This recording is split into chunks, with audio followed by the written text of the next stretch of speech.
Hi guys, welcome back to our channel. நாம இன்னைக்கு பார்க்க போறது டக்காராஸ் ட்ரெஷர் எபிசோட் 4 தான். எபிசோட் 4 பாக்குறதுக்கு முன்னாடி எபிசோட் 3 லாஸ்ட்ல என்ன நடந்துச்சுன்னு சொல்லிட்டு ஒரு குட்டி ரீகேப் பார்த்துட்டு வந்தாதான் கதையோட கண்டினியூஷன் புரியும். டைச்சின் ஒரு அங்கிள் கூட கேஷுவலா பேசிட்டு இருப்பான். சடனா ஒரு டாம் வரைக்குமே துரத்திட்டு வந்துட்டாரு. எப்படியாச்சும் இந்த அங்கிள் கிட்ட இருந்து தப்பிக்கணும்ன்றதுக்காக சடனா யாருக்கு கால் பண்றதுன்னு கூட தெரியாம டக்காராக்கு கால் பண்ணி விஷயத்த சொன்னதுக்கு அப்புறமா கரெக்டான நேரத்துல டக்கார வந்து டைச்சினை காப்பாத்திட்டான். இந்த எபிசோட் ஸ்டார்டிங்லயே டைச்சினை தான் காட்டுறாங்க. பைபிள்ல ஃப்ரெஷ்மன் பார்ட்டி அட்டென்ட் பண்றதுக்காக எந்த ட்ரெஸ் போட்டா நல்லா இருக்கும்னு சொல்லிட்டு அவங்க கிட்ட இருக்கிற ட்ரெஸ் எல்லாம் வீடு ஃபுல்லா குப்பை மாதிரி கொட்டி வச்சிருக்கான். டி நீ கேக்குறியா இல்லையா, எதுக்கடா இந்த மாதிரி பண்ணிட்டு இருக்க, எனக்கு டைம் ஆகுது டைச்சி, நீ கேக்குறியா இல்லையான்னு சொல்லிட்டு இருக்கா எமேரி. ஐயோ நீ நினைக்கிற மாதிரி எதுவுமே கிடையாது, நான் கேட்டுட்டு தான் இருக்கேன் டைச்சின்னு சொல்ல, ஏண்டா ஒரு ட்ரெஸ் சூஸ் பண்றதுக்கு இவ்வளவு நேரமா, உன்னாலதான் நான் பஸ் மிஸ் பண்ண, நான் இங்க இருந்து கிளம்புறேன்னு சொல்லிட்டு காலை கட் பண்ணிட்டு போயிடுறா எமேரி. குரூப்ல போய் பார்த்தா டக்காரா தான் மெசேஜ் பண்ணிருக்கான். இன்னைக்கு எதுவும் வியர்டா சொல்லக்கூடாது புரியுதான்னு மெசேஜ் பண்ணிருக்கான். வியர்டுன்னு எப்படி, எனக்கு எதுவுமே புரியல. ஐயோ ஆல்ரெடி லேட் ஆயிடுச்சுன்னு சொல்லிட்டு போனை பார்த்துட்டே இருந்தா கை தவறி கீழே விழும்போது போனை பிடிக்கலான்னு போகும்போது கரெக்டா ஸ்டிக்கர் போயிடுது. அந்த ஸ்டிக்கர் வியர்டான ஸ்டிக்கரா இருக்குது. ஐயோ வியர்டான ஸ்டிக்கரா போயிடுச்சு, நான் என்ன பண்றதுன்னு கூட தெரியும் புலம்பிட்டு இருக்கான். டைச்சின் அனுப்புன வியர்டான ஸ்டிக்கரை டக்காரா பார்த்துட்டு சிரிக்க கூட எல்லாம் அமைதியா அவன் பாட்டுக்கு போயிடுறான். அன்னைக்கு நைட்டு ஆயிடுத்து. ஃப்ரெஷ்மேன் பார்ட்டி அட்டன் பண்றதுக்காக எல்லாருமே டைச்சினுக்கு முன்னாடி போயிட்டாங்க. ஆனா என்ன பண்றது, பார்ட்டி நடக்கிற இடம் எங்க இருக்குதுன்னு கூட தெரியல. குத்து மதிப்பா அவன் பாட்டுக்கு அடிச்சு பிடிச்சு அந்த இடத்துக்கு போனான். அங்க இருக்கிற எல்லாருமே டைச்சினை பார்த்ததுக்கு அப்புறமா நீ ரொம்ப கியூட்டா இருக்க, நீ எங்க இருந்து வரேன்னு சொல்லிட்டு மாத்தி மாத்தி கேள்வி கேட்டுட்டே இருக்கும்போது மெய்யங்க வந்துடுறா. ஒரு டைம் ஒருத்தர் கேள்வி கேட்டாலே அவனால ஆன்சர் பண்ண முடியாது. இத்தனை பேர் கேட்டா அவன் எப்படி ஆன்சர் பண்ணுவான். வாட்டாய்ச்சின்னு நம்ம போலான்னு சொல்லிட்டு மெய்யங்க இருந்து கூட்டிட்டு போயிடுறா. அவனுக்கு ஆப்போசிட்ல தான் டக்காரா உட்காந்துட்டு இருக்கான். எதுவுமே நடக்காத மாதிரி பயங்கர கூலா பியர் குடிச்சிட்டு இருக்கான். இது வரைக்கும் குடிச்சதெல்லாம் போதையே ஏறல, எனக்கு இன்னும் பியர் வேணும்னு மெய் சொல்ல, எனக்கும் சேர்த்து சொல்லுன்னு சொல்லிட்டு இருக்கான் டக்காரா. இங்க நடக்கிறதெல்லாம் பார்க்க டைச்சினோட கண்ணையும் நம்ப முடியல. ஏன்னா அவனோட கோல் முன்னாடி தானே இருக்குது. நான் அந்த மலை ஏற போறேன் இந்த மலை ஏற போறேன்னு சொல்லிட்டு ஒவ்வொரு மலையோட பேரா சொல்லிட்டு இருக்காமே. நீ காலேஜ் முடிக்கிறதுக்குள்ள இந்த மலையெல்லாம் ஏறணும்னு நினைக்கிற, ஆல்ரெடி நான் ஸ்கூல் முடிக்கிறதுக்கு முன்னாடியே இதெல்லாம் ஏறி முடிச்சிடுன்னு சொல்லிட்டு இருக்கான் டக்காரா. இவங்க எல்லாரும் ஜாலியா ஃபன் பண்ணி பேசிட்டு இருந்தாலுமே டைச்சின் அவனோட மனசுக்குள்ள பேசுறத விடவே இல்ல. எனக்கு தெரிஞ்சு நீ கூட டக்காரா ஃபாலோ பண்ணிக்கிட்டு தான் இந்த கிளப்ல சேர்ந்ததா பேசிக்கிறாங்களே, அதை பத்தி நீ என்ன நினைக்கிறேன்னு கென்சோ கேட்க, இந்த கிளப்ல நிறைய பேர் சேரத்துக்கு இன்ஸ்பிரேஷனே டக்காரா தான். சொல்ல போனா நான் கூட அவரை ஃபாலோ பண்ணிட்டு தான் வந்தேன்னு சொல்லிட்டு இருக்கா. நேத்து நைட் டக்காரா என்ன சொல்லிருப்பான்னா, ஒரு சில பசங்களுக்கு ஒரு சில பசங்களை பார்த்தா அட்ராக்டிவா இருக்குன்னு சொன்னதெல்லாம் ஞாபகம் வருது.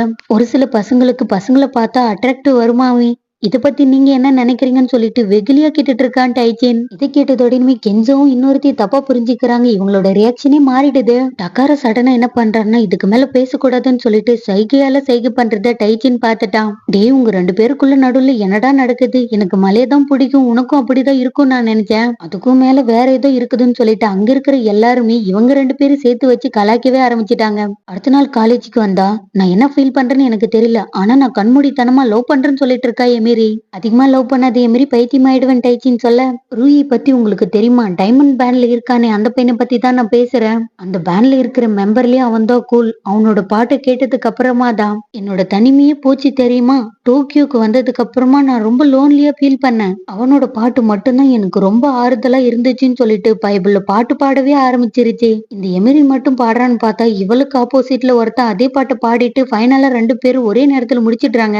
சீனியர் அகிரா, நீங்க கூடவா இதை பாடுறீங்கன்னு எமேரி கேட்க, உனக்கு கூட அந்த பேண்ட் பிடிக்கும்னு என்கிட்ட சொல்லிடாது, ஏன்னா எனக்கு அந்த பேண்டை ரொம்ப பிடிக்கும்னு சொல்லிட்டு இவங்க ரெண்டு பேரும் அந்த பேண்ட்ல இருக்கிற எல்லா மெம்பரை பத்தி பேசினாலுமே ரூயி மேலதான் கண்ணும் போல. ரூயி தான் நம்மளோட மெயின்ஸ், அவனை பத்தி மட்டும்தான் நம்ம பேசணும்னு சொல்லிட்டு இவங்க ரெண்டு பேரும் தனி உலகத்துல பேசவே ஆரம்பிச்சிட்டாங்க. இவங்க பேசுனது மட்டும்தான் டைச்சினோட மனசுக்குள்ள ஓடிட்டே இருக்குது. ஒருத்தர் எப்படி கூலாவும் அடோரபிளாவும் இருக்க முடியும், கூர் மசில்ஸ் எப்படி வரும்னு சொல்லிட்டு அவன் பாட்டுக்கு நினைச்சிட்டு போகும்போது தடுமாறி கீழே விழுற மாதிரி போகும்போது கரெக்டா டக்காரா பிடிச்சிடுறான். ஆமா நீ எதை நினைச்சுக்கிட்டு பேக்கு மாதிரி நடந்து வந்தேன்னு கேட்டுட்டு இருக்கான் டக்காரா. Senior, I am really sorry, அதுவா நான் மீன்ஸ பத்தி நினைச்சேன், அது வந்து சாரி எதுவுமே கிடையாது. நீங்க என்ன வீட்டுக்கு போக போறீங்களான்னு கேட்டுட்டு இருக்கான் டைச்சின். அப்படிலாம் எதுவுமே கிடையாது, நான் உன்கிட்ட எங்க போனாலும் ரிப்போர்ட் பண்ணிட்டு தான் போகணுமா என்ன, நீ என்னோட வைஃபான்னு கேட்டுட்டு இருக்கான். டைச்சினுக்கு ஒரு மாதிரி ஆயிடுது. சீனியர், ஐ எம் ரியலி சாரின்னு டைச்சின் சொல்ல, ஆமா நீ இப்போ ஃப்ரீயா இருக்கியான்னு டக்காரா கேட்க, ஆமா எனக்கு எந்த வேலையும் கிடையாதுன்னு சொல்லிடுறான். அப்படின்னா நீ என் கூட வான்னு சொல்லிட்டு டக்காரா என்ன பண்றான்னா டைச்சினை கூட்டிட்டு ஜிம்முக்கு போயிடுறான். டைச்சின் அவனோட வாழ்க்கையில ஜிம்ன்ற வார்த்தையை கூட கேள்விப்பட்டிருக்க மாட்டான் போல. அங்க கூட்டிட்டு போய் ஒரு பாடப்படுத்தி விட்டுடுறான் டக்காரா. டைச்சின், நீ இவ்வளவு வீக்கா இருந்தா உன்னால எப்படி ஹைக்கிங் எல்லாம் போக முடியும்? இதெல்லாம் பத்தவே பத்தாது. உன்னோட மசில்ஸ் எல்லாம் டைட் ஆகணும்னு சொல்லிட்டு பயங்கரமா கிளாஸ் எடுத்துட்டு இருக்கான். எப்படியாச்சும் டக்காராவை கரெக்ட் பண்ணணும்ன்றதுக்காக எமிரி கிட்ட தான் கிளாஸ் போயிட்டு இருக்கான். இந்த எமிரியையும் நம்ம சும்மா சொல்லிட முடியாது.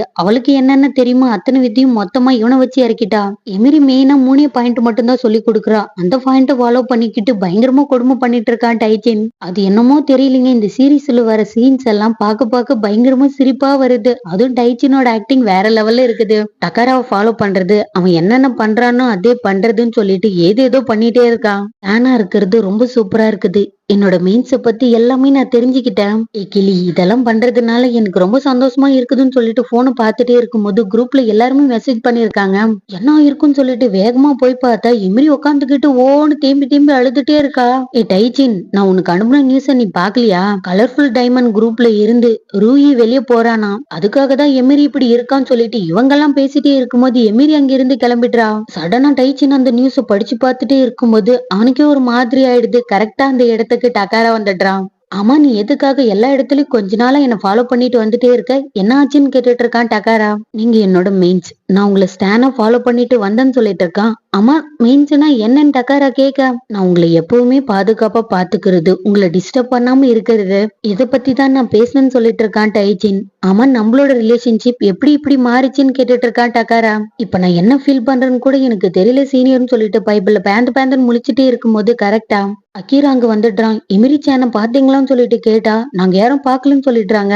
இவன் எங்க போயிருப்பான்னு சொல்லிட்டு வேகமா போய் பார்த்தா மொட்டை மாடியில் நின்னுட்டு இருக்கா. சூசைத்தா பண்ணிப்பான்னு சொல்லிட்டு இதுங்கெல்லாம் தப்பா நினைச்சுக்கிதுங்க. எப்படியாச்சும் இவளை தடுக்கணும்ன்றதுக்காக இவங்கெல்லாம் ஏதேதோ பண்ணிட்டு இருக்க. அக்கீரா என்ன பண்றான்னா, கலர்ஃபுல் டைமண்ட் குரூப்போட பாட்டை பாட ஆரம்பிச்சுட்டான். இவன் பாட ஆரம்பிச்சதோடனே அவ அமைதியா இருப்பால, அவளும் பாட ஆரம்பிச்சுட்டா.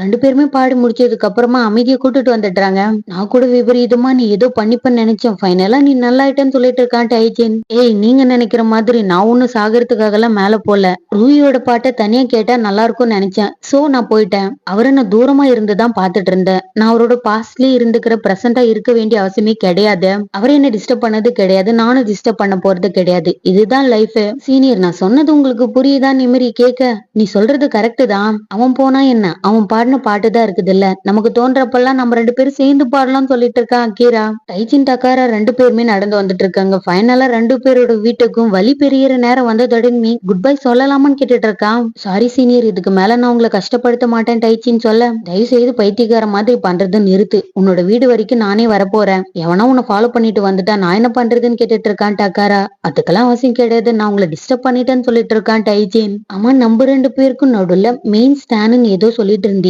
அத பத்தி நீ தெளிவா சொல்ல முடியுமான்னு கேட்டுட்டு இருக்கான் டக்காரா. எமிரியோட ஸ்டோரி கேட்டேன்னா அவளோட ஸ்டோரி என்னோட லைஃப்ல ஒத்து போற மாதிரி இருந்தது. அதனாலதான் அவ ஃபாலோ பண்ற மாதிரி நானும் ஃபாலோ பண்ணிட்டேன்னு சொல்லிட்டு இருக்கான். இங்க டக்காரா என்றவன் பெரிய ஆளும் கிடையாது, டைச்சின் என்றவன் சின்ன ஆளும் கிடையாது. எல்லாருமே ஈக்குவல் தான். உயர்ந்தவங்க தாழ்ந்தவங்க யாருமே கிடையாது. நான் சொல்றது உனக்கு புரியுதான் டக்காரா கேட்க, சீனியர் நீங்க சொல்றதெல்லாம் வச்சு பார்க்கும்போது எனக்கு என்ன தெரியுமா தோணுது, எனக்கு உங்க பக்கத்திலே இருக்கணும், உங்களை பத்தி அதிகமா தெரிஞ்சுக்கணும்னு ஆசையே இருக்குதுன்னு சொல்லிட்டு இருக்கான் டைச்சின். உனக்கு பிடிச்ச மாதிரி நீ செய், ஆனா தயவு செய்து பைத்தியக்காரத்தனமா என்ன ஃபாலோ பண்றதை மட்டும் நிறுத்திடு. என்னால சுத்தமா முடியலன்னு டக்காரா சொல்ல, டைச்சின்னால சந்தோஷத்தை கண்ட்ரோலே பண்ண முடியல. அப்படின்னா நான் இதுக்கு மேல உங்களை சீனியர் டக்காரான்னு கூப்பிடலாமான்னு கேட்டுட்டு இருக்கான். ஃபர்ஸ்ட் நேம் சொல்லி கூப்பிடுறதெல்லாம் ரொம்ப தப்புன்னு டக்காரா சொல்ல, ஆனா நீங்க இப்பதானே ஈக்குவல்னு சொன்னீங்க, எதுக்காக இந்த மாதிரி பேசுறீங்கன்னு கேட்டுட்டு இருக்கான். நான் இதுக்கு முன்னாடி சொன்னது அந்த மாதிரி தான், ஆனா அதுக்குன்னு இந்த அளவுக்கு எல்லாம் எதுவுமே கிடையாதுன்னு சொல்லிடுறான் டக்காரா. இப்ப நான் மனசுக்குள்ள ஃபீல் பண்றது என்னன்னு கூட எனக்கே தெரியலன்னு சொல்லிட்டு பைபிள் மனசுக்குள்ளே பேசிட்டு இருக்குது.